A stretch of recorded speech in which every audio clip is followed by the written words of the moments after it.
Hormuz প্রণালী ঘিরে দীর্ঘদিনের উত্তেজনার পর অবশেষে নতুন সমঝোতায় পৌঁছেছে ইরান ও যুক্তরাষ্ট্র।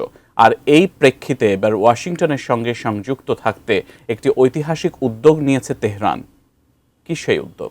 আর এই উদ্যোগ কি মধ্যপ্রাচ্যে স্থায়ী শান্তির পথ খুলে দেবে? বিস্তারিত জানাচ্ছেন সাদিয়া সিদ্দিকা।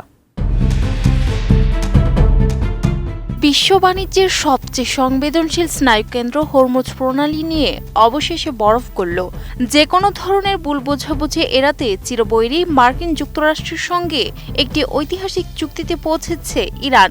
জলপথটির নিরাপত্তা ও সমন্বিত তদারকির জন্য দুই দেশ এখন সরাসরি একটি টেলিফোন হটলাইন নেটওয়ার্ক এবং বিশেষ নিয়ন্ত্রণ কেন্দ্র স্থাপন করতে যাচ্ছে। সুইজারল্যান্ডে মার্কিন প্রতিনিধিদের সঙ্গে রুদ্ধদ্বার বৈঠক শেষে বিমানেই যেন বোমাটি ফাটালেন ইরানের পার্লামেন্ট স্পিকার ও মুখপাত্র মোহাম্মদ বাঘের গালিবাফ। ইরনাকে দেওয়া সাক্ষাৎকারে তিনি জানান, এখন থেকে যুক্তরাষ্ট্রের সঙ্গে সমন্বিতভাবে এই প্রণালীর ব্যবস্থাপনা করা হবে। জলপথে চলাচলকারী কোনো জাহাজ বিপদে পড়লে কিংবা মার্কিনীদের কোনো বিষয়ে আপত্তি বা স্পষ্টীকরণের প্রয়োজন হলে তারা সরাসরি এই হটলাইনে যোগাযোগ করতে পারবে। এটি মূলত হরমুজের সর্বোচ্চ স্তরের নিরাপত্তা ও স্বাভাবিক যান চলাচল নিশ্চিত করার একটি অভিনব চাবিকাঠি। Optical brighter photo catalyst active granule সমৃদ্ধ বসুন্ধরা পাওয়ার ওয়াশ, ঝলমলে কাপড়ে ফুরফুরে মন। তবে এই সমঝোতার সমীকরণটি বেশ চতুর।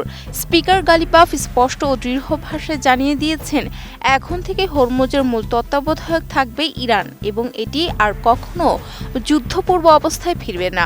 অর্থাৎ আন্তর্জাতিক আইন মেনে চলার প্রতিশ্রুতি দিলেও জলপথের সার্বভৌমত্ব তেহরান নিজের কাছেই রাখছে।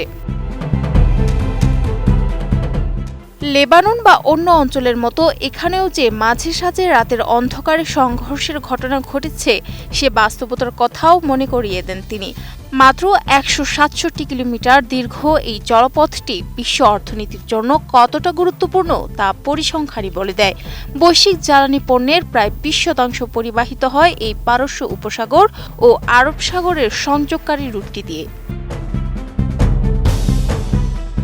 গত ২৮ ফেব্রুয়ারি যুক্তরাষ্ট্রের সঙ্গে যুদ্ধ বেঁধে যাওয়ার পর ইরান যখন এই প্রণালীতে অবরোধ জারি করে, তখন পুরো বিশ্বের জ্বালানি বাজারে রীতিমতো ভূমিকম্প শুরু হয়েছিল। হু হু করে বেড়েছিল তেলের দাম। সেই অচল অবস্থার অবসান ঘটে গত ১৮ জুন যুক্তরাষ্ট্রের সঙ্গে ইরানের ইসলামাবাদ শান্তি চুক্তি স্বাক্ষরের মাধ্যমে। এরপরই উন্মুক্ত হয় হরমুজ, স্বস্তি ফেরে আন্তর্জাতিক বাণিজ্য জাহাজে। আর এবার চালু হতে যাওয়া এই বিশেষ হটলাইন নেটওয়ার্ক মূলত সেই শান্তি প্রক্রিয়াকে আরও এক ধাপ এগিয়ে নিয়ে বুলেটের বদলে আলোচনার টেবিলে সংকটের সমাধান খুঁজবে। Sadia Siddiqua, ATN news.